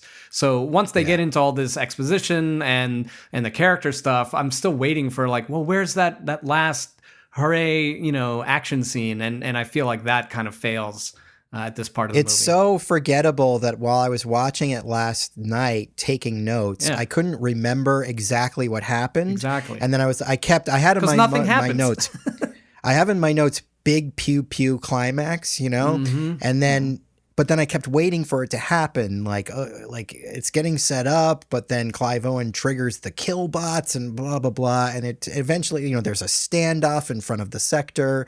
The Pearls of Mule are just basically holding hands, and it's this sort of kumbaya, don't shoot us moment. But even now, it's so kind of forgettable that I can't even remember exactly how it plays out. I remember Clive Owen ends up tied up and hanging and swinging in a thing. Right. I mean, I appreciate what the moral, message of the movie, but I just think that it could have been, a better payoff. Witney really, laid it out really well and is helping me to actually appreciate the point of the movie much more. But the delivery of it is pretty lackluster. And I agree with you 100%. What this needed was one more really imaginative sequence to tie this all together. And I think when we talk about movies not connecting with audiences, I think a huge part of it is how does the audience feel when they walk out of the movie? And I feel that this movie, unfortunately, whiffs it in the end. We get this one last little scene once the conflict is all over where Valerian and Laura Lane are sort of in a like old spaceship that they've escaped on. It's a very James Bondy type moment where, the couple are together, where are they? And they're in this intimate little setting. Bring on the beach. He proposes to her again. She says no, but maybe, if you prove to me later, and so they kiss and make out and we pull out and it's the end. And, I just don't feel like, again, unfortunately, the movie is kind of hoping that you've fallen in love with this relationship, that you're going to walk out with this great feeling and want more. But unfortunately, you haven't really fallen in love with this relationship. You've fallen in love with the world and you want to see more of the world. But I don't really care about seeing more of these two as a team, at least in terms of a romance. The film would have been stronger if they had abandoned the romance angle. Or if they had cast like actors who were clearly like a little bit more on board with one another. That's what I hear when I talk to people who watched this movie and weren't impressed, was that they didn't like Valerian. They didn't like the lead actor. And as such, when you're leaving, all your even though you've lived in this dazzling world that they've actually spent a lot of time designing and making sure we're dazzled by and living inside of, and even though it takes place in this very diplomatic world of pacifism, when people leave the theater, they're only thinking that it's a bad romance story. Because those characters aren't that interesting. And as such, it's hard to sell because that seems to be what the filmmakers are putting at the forefront, because that's where it ends. I think there's so much more going on that I'm willing to forgive that the romance doesn't quite work. And it goes to a popular criticism of a lot of action movies that there has to be a love story at the center of all of these things. And a lot of other critics smarter than I have pointed out that there aren't other genres that they try to squeeze inside action movies. It's like, we have to make this action movie. But what are we going to do to get a serial killer horror story somewhere in there? It's like, that doesn't happen with other genres other than romance. There always has to be some kind of romantic element in these action pictures. And I understand that from like a pitch meeting over a coffee table in Malibu sort of way. But I don't quite understand it in terms of genre study. And I feel like when a really well-worn genre trope that American audiences are really used to, even if they don't like it, if it's not being done well, they're going to notice. And that's the only thing they tended to notice when it came to Valerian. Also, a lot of it was based in these very European ideas and these very French ideas that I think American audiences weren't really on board with, even though they were with The Fifth Element. Yeah. Maybe we were a little bit more accepting of that kind of thing back in the 1990s. I read an article in Forbes that pointed out the reason why there were so many successful original action pictures between 1983 and 1999 was because there wasn't Star Wars at that point. Right. That the whole pop thinking we've grown accustomed to today was that we're going to get this from a very specific property. We're going to get it from Star Wars. Yeah. Notice they made two very successful Star Trek movies that were a lot like Star Wars. Yeah. Before they started Disney started remaking them. It's because there wasn't Star Wars to fill that gap. When Star Wars came out, we didn't need those Star Trek movies to fill the gap anymore and be like Star Wars. Interesting.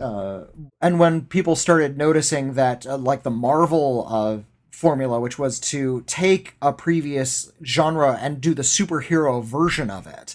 Here's a space comedy, but it's the superhero version of it. Here's, the bastard makes good story, but here's the superhero version of it. That when you try to make just a straight version of it anymore, it feels like something's missing.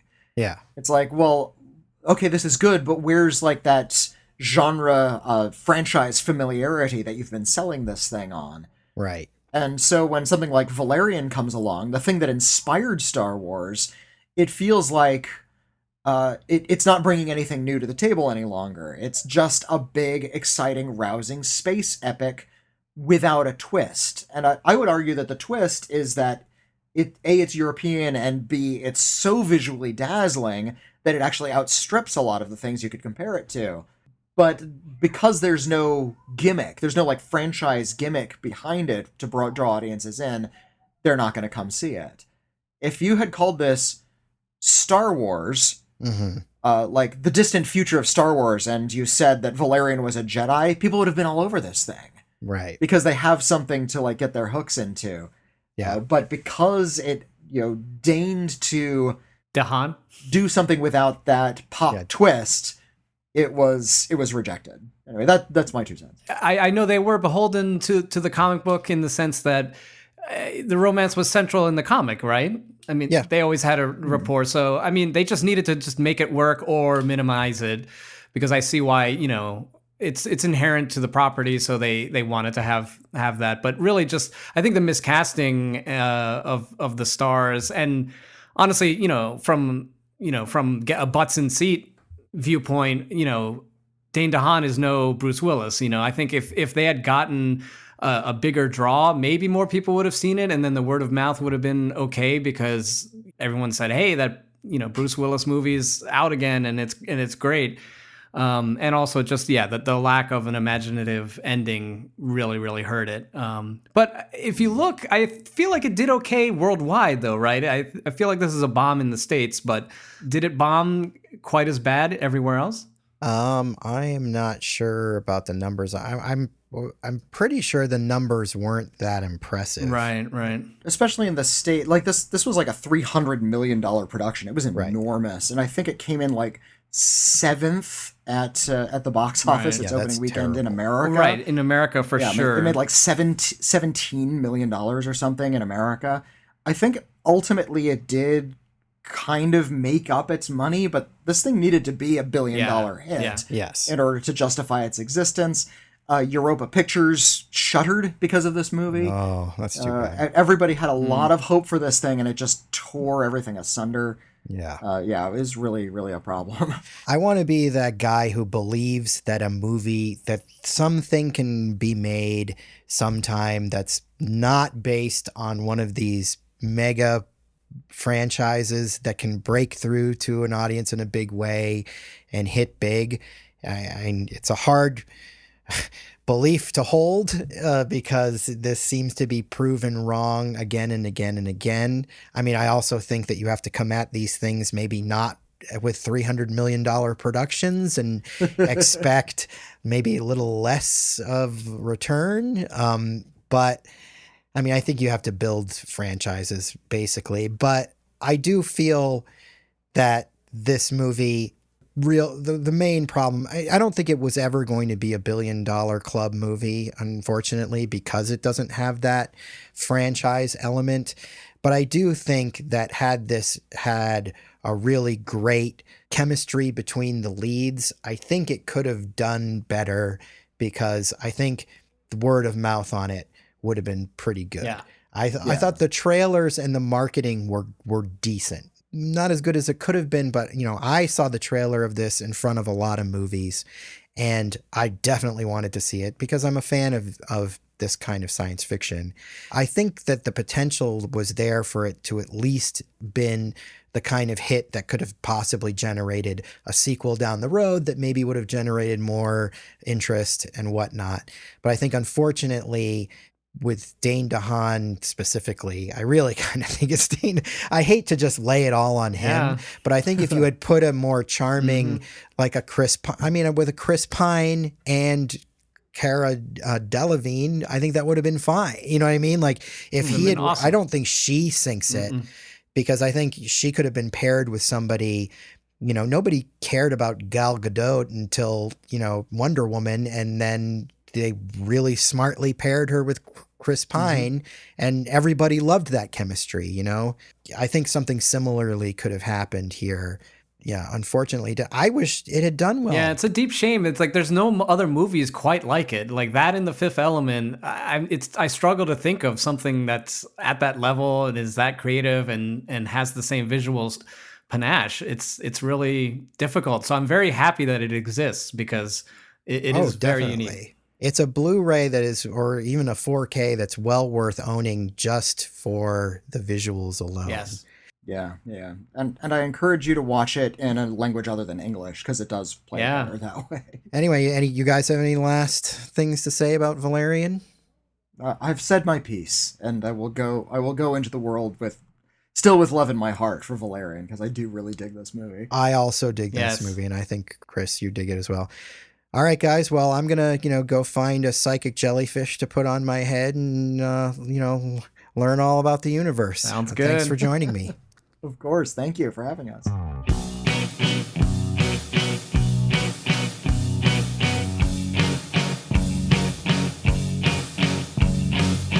That about does it today for Tentpole Trauma. If you like what you heard, check out our social media presence on Instagram, Facebook, and Twitter. Just look for Tentpole Trauma.